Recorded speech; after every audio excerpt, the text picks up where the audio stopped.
عقیدہ رسالت اور عقیدہ ختم نبوت کے حوالے سے گفتگو ہوئی تھی۔ انبیاء کرام علیہم السلام کے بارے میں کیا عقیدہ ہونا چاہیے، اس کی وضاحت کر دی گئی تھی۔ یاد رکھیے، انبیاء کرام علیہم السلام تمام کے تمام بڑی عظمتوں شانوں والے ہیں، اور خصوصاً سرکار دو عالم علیہ السلام کو پوری مخلوق میں افضلیت اور کمال حاصل ہے۔ جس کو جو کچھ ملا، محبوب دو جہاں صلی اللہ علیہ وآلہ وسلم کے وسیلہ اور صدقات سے ملا، کیونکہ وجہ تخلیق کائنات سرکار دو عالم نور مجسم صلی اللہ تعالی علیہ وآلہ وسلم کی ذات ہے۔ آقا کریم علیہ السلام سب سے پہلی مخلوق ہیں، جیسا حدیث طیبہ میں آیا کہ اللہ تبارک و تعالی نے تمام اشیاء سے پہلے میرے نور کو پیدا کیا۔ اول الخلق کریم آقا علیہ السلام کی ذات ہے۔ میرے محبوب علیہ السلام کو اللہ تعالیٰ نے بے شمار فضائل اور کمالات عطا فرمائے، اور آقا دو جہاں صلی اللہ علیہ وآلہ وسلم کو تمام انبیاء کا خاتم، آخری نبی بنا کر مبعوث کیا۔ تخلیق کے اعتبار سے آپ علیہ السلام سب سے پہلے ہیں، نبوت کے اعتبار سے سب سے پہلے ہیں، اور بعثت کے اعتبار سے آپ علیہ السلام سب سے آخر میں تشریف لائے۔ یہ میرے محبوب علیہ السلام کی شان ہے کہ عالم ارواح میں اللہ تبارک و تعالی نے آپ علیہ السلام کی اس دنیا میں جلوہ گری سے قبل گروہ انبیاء سے یہ عہد لیا تھا کہ میرا جب عظمت والا رسول آ جائے تو تم سب نے اس پر ایمان لانا ہے اور اس کی نصرت اور مدد بھی کرنی ہے۔ یہ میرے محبوب علیہ السلام کی شان ہے۔ ہر نبی آتا رہا، اعلان نبوت فرماتا رہا، اور میرے محبوب علیہ السلام کی آمد کی بشارت بھی دیتا رہا۔ آقا کریم علیہ السلام کی ذات وہ ہے جس کی وجہ سے حضرت آدم علیہ السلام کی توبہ قبول ہوئی۔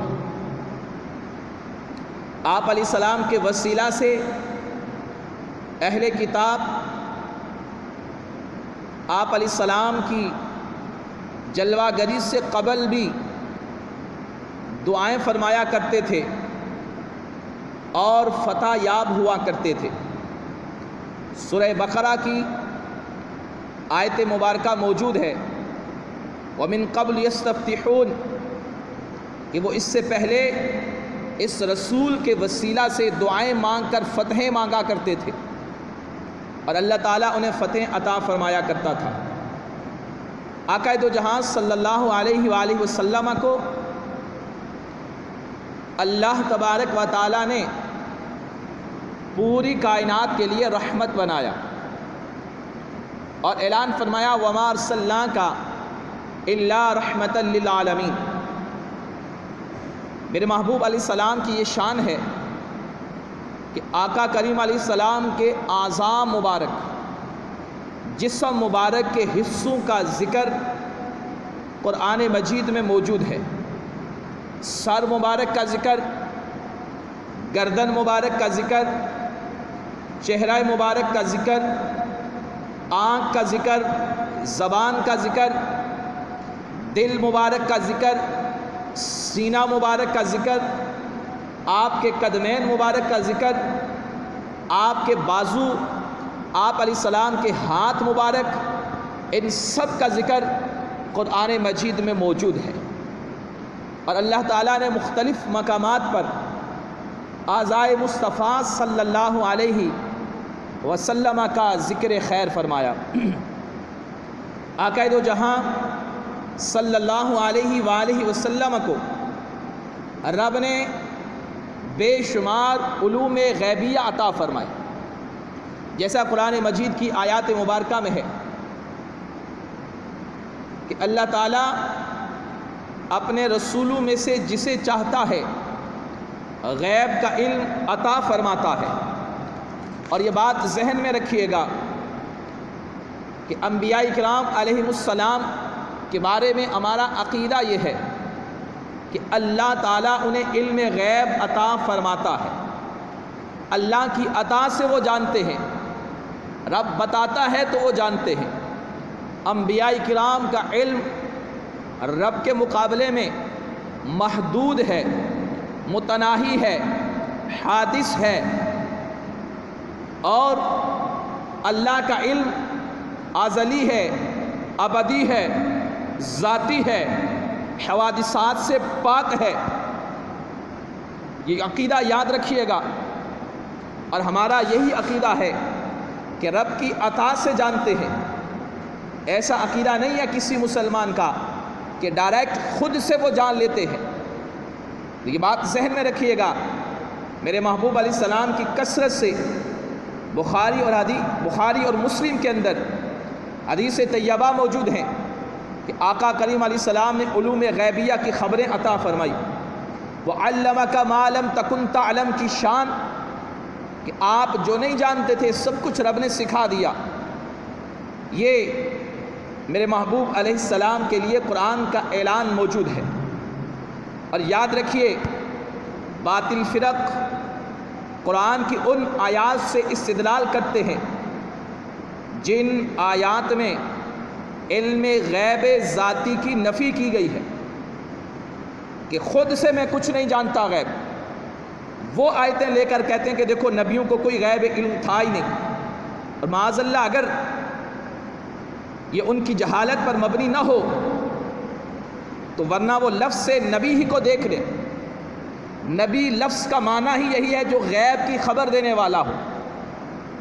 نبی کہتے ہی اسے ہیں جو غیب کی خبریں دے۔ اب جس کے بارے میں یہ عقیدہ کہ وہ غیب جانتا ہی نہیں تو وہ پھر نبی نہیں، اور جو نبی نہیں تو وہ غیب کی خبر کیسے دے گا؟ تو لہٰذا یہ جہالت ہے، یہ عدم علم ہے، اور قرآن اور حدیث سے دوری ہے کہ انہیں نبی کے معنی کا ہی علم نہیں، کہ نبی کہتے ہی اسے ہیں جو غیب کی خبریں دے۔ تو ظاہر سی بات ہے خبر وہی دے گا جسے علم ہوگا، اللہ کی طرف سے جسے علم دیا جائے گا۔ قرآن مجید فرقان حمید میں کئی مقامات پر اللہ تبارک و تعالیٰ نے وَلَٰكِنَّ اللَّهَ يَجْتَبِي مِن رُّسُلِهِ مَن يَشَاءُ کی شان بھی بیان فرمائی۔ وَمَا كَانَ اللَّهُ لِيُطْلِعَكُمْ عَلَى الْغَيْبِ، اس سے پہلے فرمایا کہ رب کی شان نہیں کسی کو غیب پر مطلع فرمائے، ہاں اپنے رسولوں میں سے جسے چاہتا ہے غیب کا علم عطا فرماتا ہے۔ اور یہی ہمارا عقیدہ ہے کہ اللہ کی عطا سے جانتے ہیں۔ کتنا جانتے ہیں؟ ہمارا عقیدہ یہ ہے کہ اللہ کی عطا سے محبوب دو جہاں صلی اللہ علیہ وسلم ما کان، جو کچھ پہلے ہو چکا اور جو کچھ قیامت تک ہوگا، اللہ تعالیٰ نے وہ سارے علوم میرے محبوب علیہ السلام کو عطا فرما دیے، سارے علوم عطا فرما دیے۔ حضرت حذیفہ بن یمان رضی اللہ تعالیٰ عنہ کی احادیث طیبہ اٹھا کر پڑھیے، یہ بخاری اور مسلم کے اندر حدیثیں موجود ہے کہ آپ علیہ السلام نے جو کچھ قیامت تک ہونے والا تھا سب کچھ بیان کر دیا۔ کتنا بیان کیا؟ صحیح مسلم کے اندر جلد 2 کتاب الفتن کے اندر یہ حدیث مبارکہ موجود ہے کہ میرے محبوب علیہ السلام نے قیامت کے آنے سے پہلے کے حالات کو بیان کیا، دجال اور اس کے فتنوں کا ذکر کیا، اور امام مہدی کا ذکر کیا، اور اس حدیث میں یہ بیان کیا، آپ علیہ السلام نے فرمایا کہ آپ جہاد میں مصروف ہوں گے ملک شام میں، اتنے میں یہ خبر پھیلے گی کہ مدینے میں دجال نے حملہ کر دیا۔ امام مہدی رضی اللہ تعالیٰ عنہ فرمایا 10 گھڑ سواروں کو، گھوڑے سواروں کو اس خبر کی تصدیق کے لیے بھیجیں گے، اور یہ مسلم شریف کے اندر حدیث ہے، جلد 2 کے اندر موجود ہے۔ آقا کریم علیہ السلام نے فرمایا کہ وہ 10 بندے جنہیں امام مہدی بھیجیں گے خبر کی تصدیق کے لیے، آپ علیہ السلام نے فرمایا میں ان کے ناموں کو بھی جانتا۔ کیا فرمایا؟ ناموں کو بھی جانتا ہوں۔ پھر فرمایا صرف ان کے نام نہیں، ان کے باپوں کے ناموں سے بھی میں واقف ہوں، اور فقط اتنا نہیں فرمایا بلکہ محبوب علیہ السلام نے فرمایا کہ جس رنگ کے گھوڑے پر سوار ہو کر وہ جائیں گے، آپ علیہ السلام نے فرمایا مجھے ان کے گھوڑوں کا رنگ بھی پتہ ہے۔ اللہ اکبر! یہ میرے محبوب علیہ السلام کی حدیث طیبہ، آپ کے علوم غیبیہ پر اللہ کی طرف سے جو عطا کیے گئے ہیں۔ اور یہ میں بات بالکل وضاحت کرتا چلوں کہ مخلوق میں جتنا علم دیا گیا ہے وہ سارے کا سارا علم آقا کریم علیہ السلام کو دیا گیا ہے۔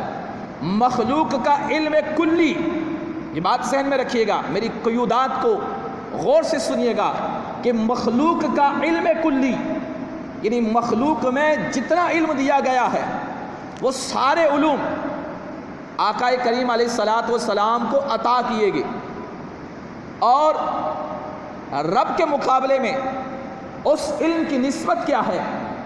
امام اہل سنہ مجدد دین و ملت الشاہ امام احمد رضا خان فاضل بریلوی رحمۃ اللہ تعالی علیہ نے فتاوی رضویہ شریف کے اندر اس کی وضاحت بیان فرمائی، جو کہ میں پہلے بھی عرض کر چکا ہوں، جس کا مفہوم یہ ہے کہ فرمایا رب کے مقابلے میں وہ علم، اس کی وہ نسبت بھی نہیں کہ جو کروڑوں سمندر ہوں اس سے بھی بڑھ کر ہوں، اور پھر اس میں ایک پانی کا قطرہ اور اس کے بھی کروڑوں حصے ہوں، تو جس طرح کروڑوں سمندروں کی پانی کے ایک قطرے کے کروڑویں حصے سے نسبت نہیں، ایسا ہی رب کے علم کی اور مخلوق کے علم کی نسبت نہیں۔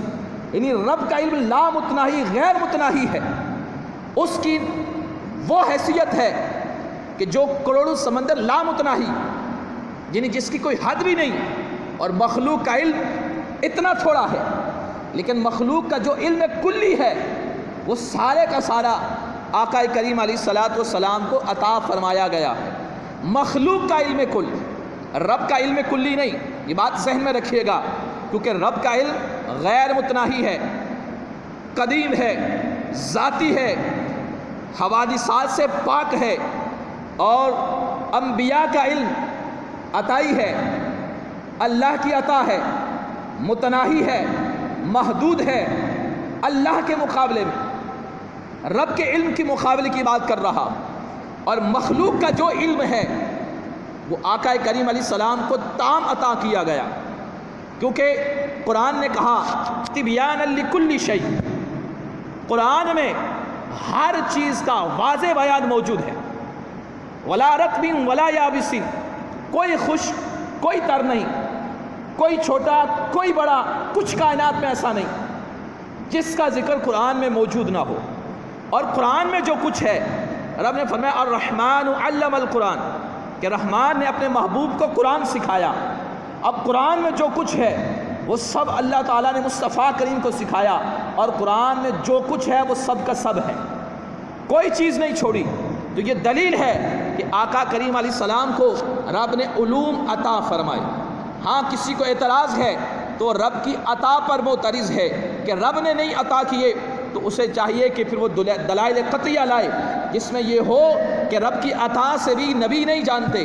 ہماری مستدل آیات قرآن کی وہ ہیں کہ جن میں علم غیب دیا جانا ہے، اور جن آیات میں علم غیب کی نفی کی گئی ہے وہ علم غیب ذاتی ہے، یعنی خود سے بغیر اللہ کے بتائے کوئی غیب جان لے، اس کی نفی ہے۔ کوئی نہیں جان سکتا اللہ کی عطا کے بغیر۔ اب جسے اللہ دے دے، اللہ کہتا ہے کہ وہ دیتا ہے رسولوں کو، مگر ایک گروہ اب بھی ڈٹا ہوا ہے، کہتا ہے نہیں دیتا، اور اسے نبی کے لفظ کے معنی کا بھی علم نہیں۔ یاد رکھیے، یہ وہ عقائد ہیں جن کی اصلاح بہت ضروری ہے۔